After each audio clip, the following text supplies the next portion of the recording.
À l'époque, les sourds étaient perçus comme des débiles, oui. C'était pas beau à regarder, un sourd. On était mis à l'écart. Fallait se faire discret, pas signer. Quand on parlait, on nous disait « Mais tu cries, et ta voix elle est horrible, tout le monde va nous regarder ». Ce qui se disait sur les sourds, c'était toujours négatif. Quand j'ai vu tous les problèmes que rencontraient les sourds, ça m'a vraiment perturbée. Des sourds illettrés, des sourds au chômage, qui pensaient n'être capables de rien. J'ai découvert un autre monde. Jusqu'aux années 80, ce n'était pas clair pour moi. Je ne savais pas très bien qui j'étais. Je sentais bien que j'étais différente, mais en quoi ? Par contre, j'avais déjà une envie, travailler avec les enfants. J'imaginais devenir animatrice, pas plus. Et c'est à partir de 1980 que j'ai eu un déclic. J'ai pris conscience de mon identité de sourde, et de la valeur de la langue des signes. Dans les années 60 et 70, les étudiants, les ouvriers, les femmes, les artistes clament haut et fort leur volonté de changer une société qui n'est plus en phase avec leurs aspirations. C'est dans ce contexte qu'émerge à la fin des années 70 un mouvement d'émancipation des sourds appelé le Réveil sourd. Les sourds se regroupent dans des associations pour revendiquer le droit de reprendre en main ce qui les concerne. Leur place dans la société, l'éducation des enfants sourds et la reconnaissance de la langue des signes. Grâce au récit de 3 actrices du Réveil sourd, Chantal Lienel, Arlette Morel et Martine Brusque, nous allons prendre la mesure des changements qui ont eu lieu à cette époque.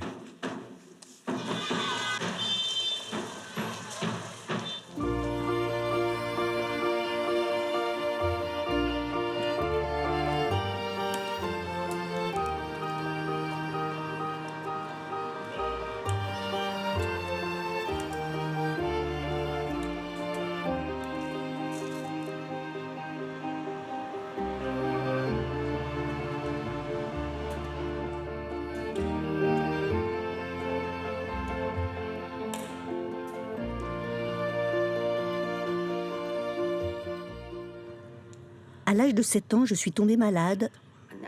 J'ai eu une méningite. Je n'entendais plus, j'étais sourde. Ma famille ne savait pas quoi faire de moi. Je ne pouvais pas retourner dans mon école. Alors c'est comme ça que je suis arrivée ici, dans la course à signer partout. Tout de suite, je me suis mise à signer et je ne m'arrêtais plus.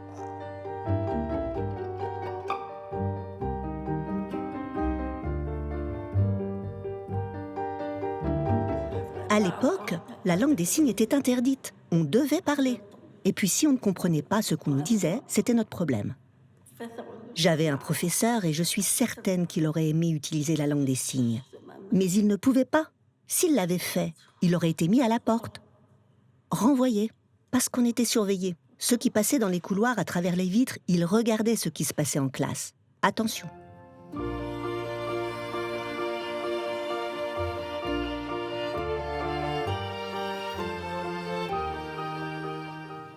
Chez les religieuses, on ne signait pas. Et bien sûr, elles disaient aux parents qu'il ne fallait pas signer à la maison. Donc, quand on revenait à la maison, on n'était pas libre, on devait parler. Mais c'était comme ça. À l'époque, on obéissait, il fallait suivre la règle, alors on suivait la règle, sans se poser de questions.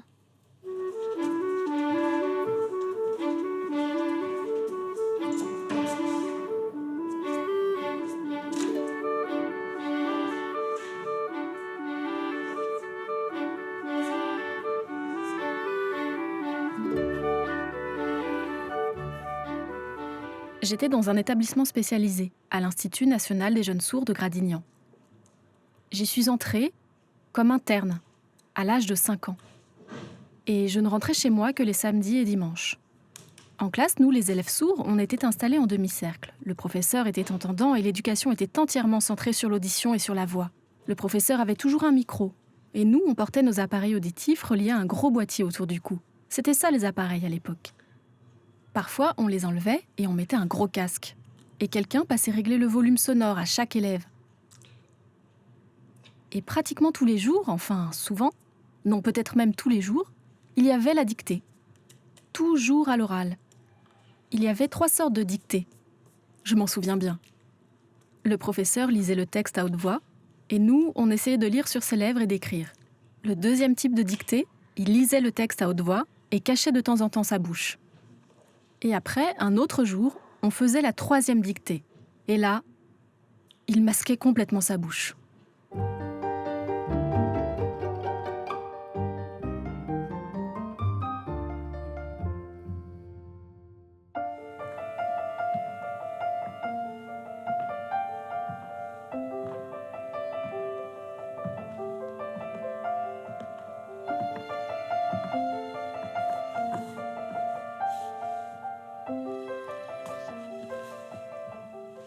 À l'époque, on disait toujours aux sourds « Toi, faire ça, c'est pas possible, tu pourras pas. » Pas possible. Résultat, on était cantonnés au métier manuel, des ouvriers. Les femmes, elles faisaient du ménage. Du ménage, de la couture. Et puis, il y en avait beaucoup qui restaient à la maison parce qu'à l'époque, peu de femmes travaillaient. Ma mère m'a dit « Fais couture, c'est mieux, comme ça, quand tu seras mariée, si tu as des rideaux à faire. » Alors oui, j'ai fait couture, mais je trouvais ça sans intérêt, la couture.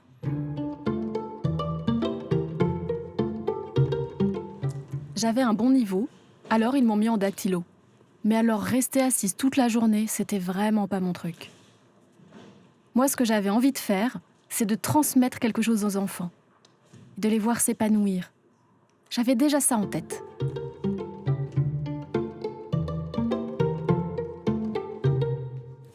La politique ? Non. À ce moment-là, je n'avais pas de conscience politique. Je dirais que ça m'est venu en voyant ces femmes entendantes du mouvement de libération des femmes, le MLF. Quand j'ai vu ces femmes manifester, j'étais d'accord avec elles. J'étais d'accord parce que les femmes autour de moi, elles avaient des métiers vraiment nuls. À la maison, elles s'occupaient de tout et les hommes trouvaient que c'était pas grand-chose. Elles accompagnaient les enfants, elles faisaient les commissions, le ménage. Si les mecs trouvaient que c'était rien, nous, on savait bien tout ce qu'il y avait à faire. Et en plus, quand certaines voulaient travailler, ils étaient contre. On était vraiment rabaissés. Je n'étais pas d'accord, mais comment revendiquer ? Et pour ces descendantes des suffragettes, elles le revendiquent d'ailleurs, la première des libérations se situe sur le plan sexuel. Les militantes féministes de 1971 réclament en toute priorité une sexualité heureuse et déchargée des angoissants problèmes matériels, et elles revendiquent la contraception libre et gratuite et la liberté de l'avortement.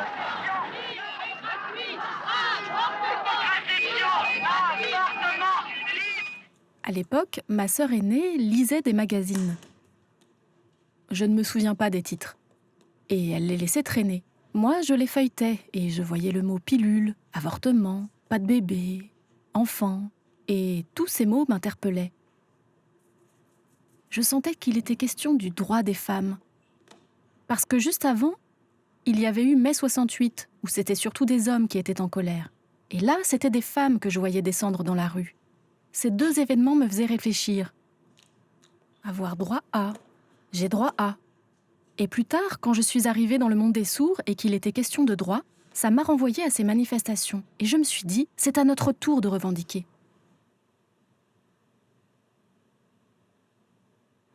Ça, c'est une femme. Pour moi, une femme, c'est ça. C'est quelqu'un de fort. Elle a réussi à faire passer une loi à l'Assemblée nationale. Elle a été très critiquée, ça faisait mal au cœur. Elle en a pleuré d'ailleurs. Mais elle a tenu bon et elle a réussi. Je lui tire mon chapeau. Vraiment, on lui doit beaucoup. Et ces hommes, c'était facile pour eux. Ils éjaculaient. Et puis nous, les femmes, on devait avorter. On pouvait en mourir, hein. C'est fou.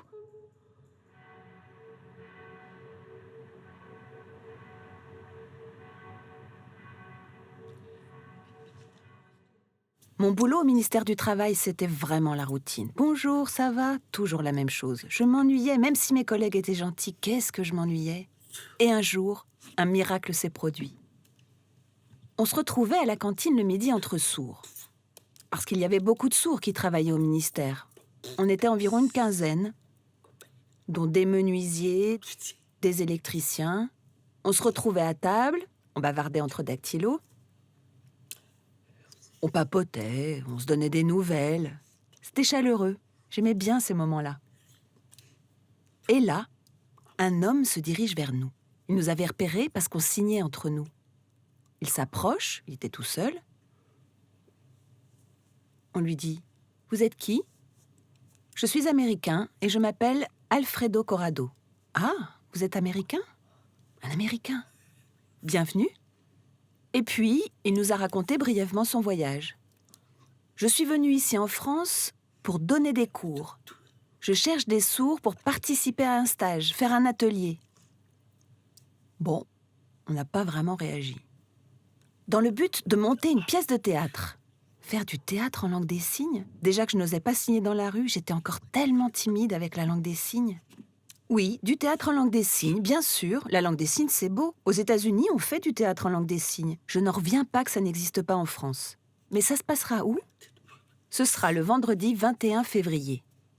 Le 21 février, je me souviens bien de cette date. À ce moment-là, on est en 1977. Le 21 février, vendredi prochain, passez le mot à vos amis sourds. Au château de Vincennes, ce sera ouvert, il faut que vous veniez nombreux. Ok, on y est allé et puis on y est retourné tous les mardis, tous les vendredis. Dans cet atelier, on faisait des exercices corporels, un peu comme de la gymnastique, et Alfredo nous racontait ce qui se passait aux États-Unis, et nous, on découvrait tout ça. Avec ces exercices, on apprenait à bouger, et puis, petit à petit, le groupe s'est réduit et on s'est retrouvés à 11. Les premières choses dont on a eu envie de parler, c'était de l'oppression, des moqueries de la part des entendants. La langue des signes, c'est moche. 1180, ce titre barbare cache en fait un magnifique poème visuel en 8 tableaux. 11 acteurs sourds profonds racontent leur histoire, affirment avec la langue des signes leur identité culturelle et lancent un appel pour conduire cette culture dans l'avenir.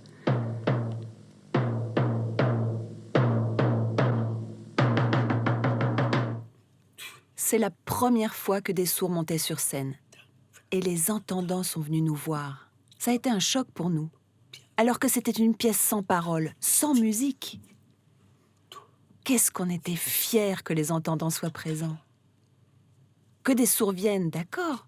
Mais des entendants, ça voulait dire qu'ils s'intéressaient à nous parce qu'ils n'avaient aucune raison d'être là. Pas de sourds dans leur famille, ils ne connaissaient pas les sourds. Des journalistes sont venus, on a été filmés. On s'est sentis valorisés. On s'est dit que si on était perçu comme ça, alors un avenir était possible, que les sourds pourraient accéder à d'autres métiers plus intéressants. Puisqu'on a un public, on va en profiter pour revendiquer, demander des comptes sur tous les interdits qu'on nous a imposés jusqu'à maintenant. Si on veut, on peut.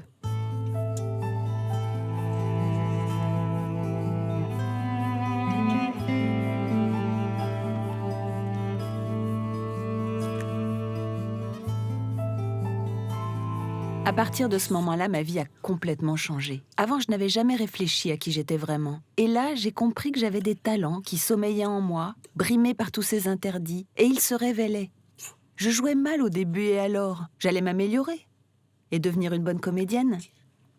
On m'a proposé de prendre 2 ans de disponibilité, ce qui voulait dire que sans perdre mon poste au ministère, je pouvais me consacrer au théâtre. Au bout de 2 ans, le ministère m'a demandé si je comptais démissionner ou revenir. Mais j'étais incapable d'y retourner. J'ai pris mon courage à 2 mains et j'ai démissionné. Ma famille m'a dit « Mais tu es folle! Tu as démissionné, c'était une bonne place, un poste de fonctionnaire avec une bonne retraite et la sécurité de l'emploi. » Mais ça ne me plaisait pas. Et l'important, c'était que je me sente bien.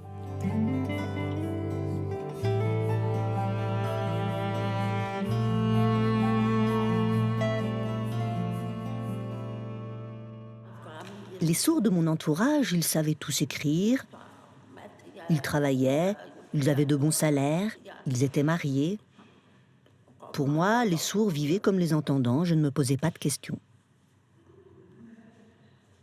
Et tout à coup, j'ai réalisé tous les problèmes qu'ils avaient. Ça m'a vraiment perturbée.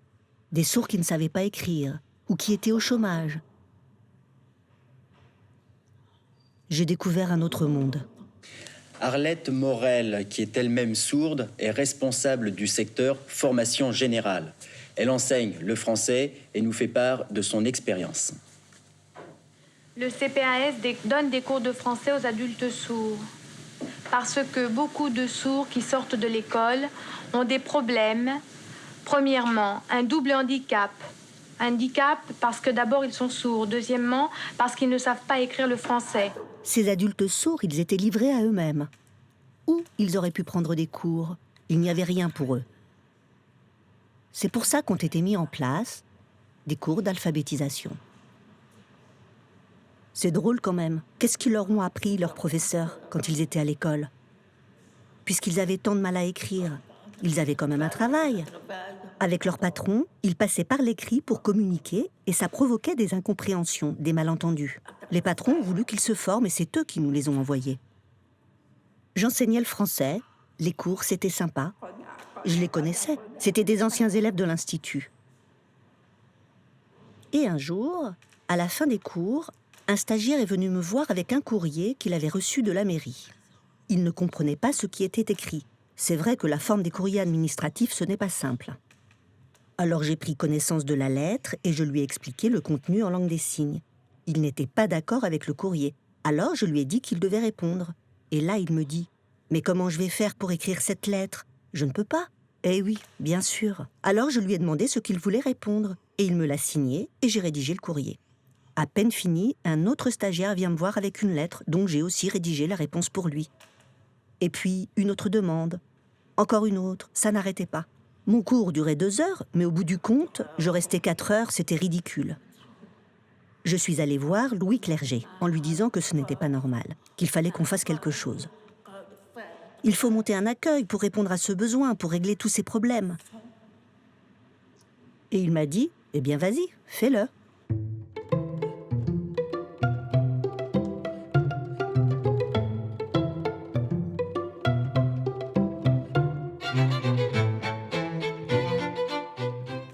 Tout ce qu'on a mis en place, c'était pour les sourds, pour eux, pour qu'ils puissent progresser, avancer. C'était une urgence. C'est pour ça qu'on a créé tous ces services.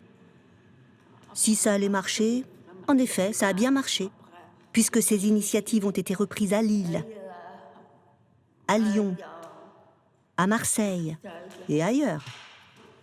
Pour moi, quand on imite quelque chose, ça veut dire que le modèle est bon. J'avais entendu parler de l'International Visual Theatre, de l'Académie de la langue des signes française et de l'association Deux langues pour une éducation. J'avais envie d'aller voir ce qui s'y passait. Un jour, je discutais avec un sourd et il me tend un papier. « Tu fais quoi cet été ?»« Je sais pas encore. » J'ai lu le prospectus. L'association Deux langues pour une éducation organisait un stage d'été à Marseille. Les dates me convenaient. Je me suis dit pourquoi pas, parce qu'à l'époque j'étais éducatrice, donc disponible en juillet et en août. Plutôt que de rester chez moi à ne rien faire pendant 2 mois, eh bien, je me suis inscrite. C'est comme ça, un peu par hasard, que je suis arrivée à 2LPE.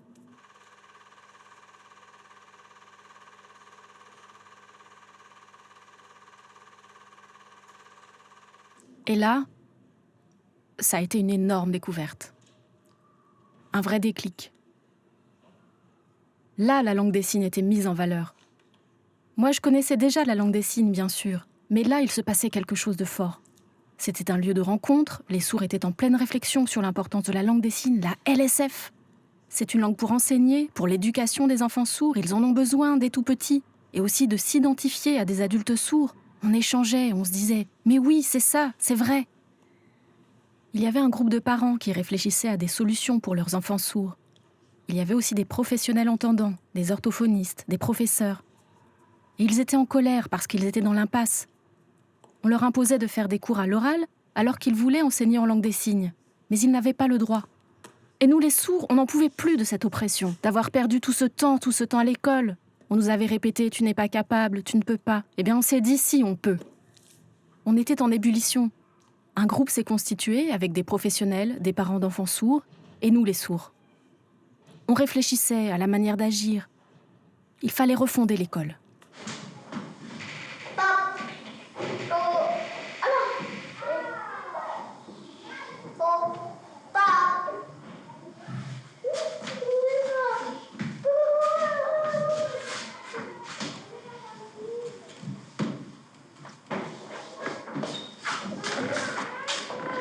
Dans Dans cette classe, nous utilisons le bilinguisme comme moyen pédagogique, c'est-à-dire qu'on fait appel à deux langues, la langue des signes française, LSF, et le français. La langue des signes française, c'est une langue visuelle qui appartient aux sourds et qui donne aux enfants l'accès à une communication facile, à une expression aisée que je partage avec eux, étant moi-même sourde. Bon, le français concerne dans la classe la lecture et l'expression écrite. On se sert donc de la base communicationnelle en LSF pour passer à l'expression écrite française. Cette classe en langue des signes, elle se trouvait dans un établissement public qui dépendait de l'éducation nationale, c'est-à-dire une école ordinaire. On nous avait mis à disposition une salle dédiée à la classe bilingue en langue des signes et tout autour se trouvaient les autres classes, des enfants entendants.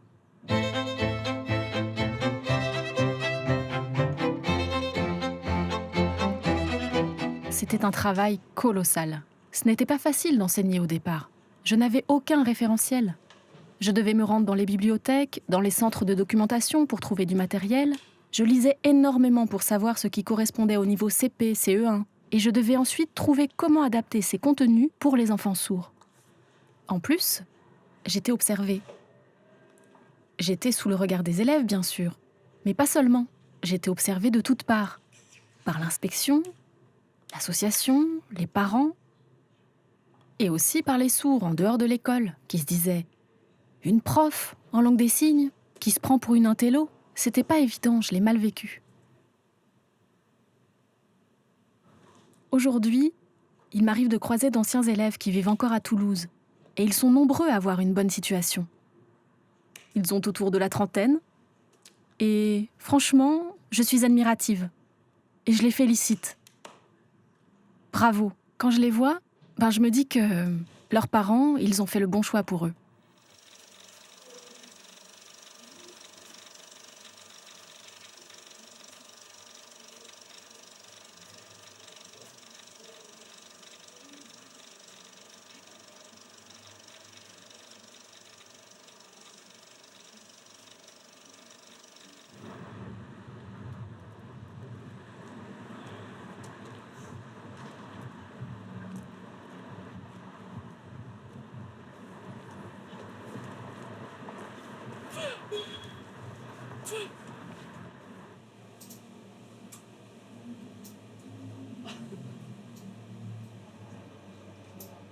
Martine, je lui tire mon chapeau.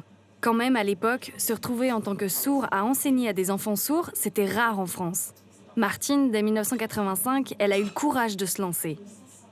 Sans formation, sans support pédagogique, elle s'est lancée dans l'aventure et ça a été difficile. Elle a réussi des choses, elle en a raté d'autres, et elle a appris de ses erreurs aussi. Et le résultat, c'est nous. En cours, il n'y avait pas de moment où on ne comprenait pas, où ce n'était pas adapté à nous. Jamais. Peut-être qu'en fait, c'était plus compliqué, mais en tant qu'enfant, on ne s'en rendait pas compte. Elle donnait l'image de quelqu'un de fort, de confiant. Du coup, on l'écoutait, on suivait en classe et on faisait ce qu'elle nous demandait. Toutes les trois, au fond, je pense qu'on savait qu'on avait une sorte de responsabilité. Que sur nos épaules pesait l'obligation de résultat, c'est-à-dire parvenir à un bon niveau de français écrit. Notre niveau de langue des signes, ils s'en foutaient. Ils ont un bon niveau de français écrit, sans apprendre à parler. En fait, c'était ça. Aujourd'hui, je me dis qu'on a vraiment eu de la chance, parce qu'on a pu vivre pleinement notre jeunesse. On a pu sortir, s'amuser, on a fait plein de trucs, toutes les trois. Tout notre temps n'a pas été consacré à apprendre à parler pour donner satisfaction. On était des enfants normaux. C'est ça, hein ?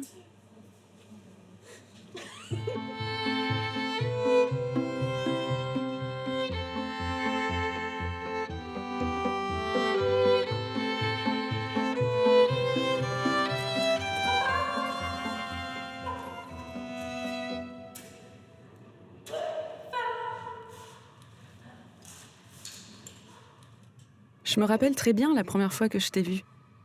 C'était ici, à Saint-Jacques, dans le bureau de la direction.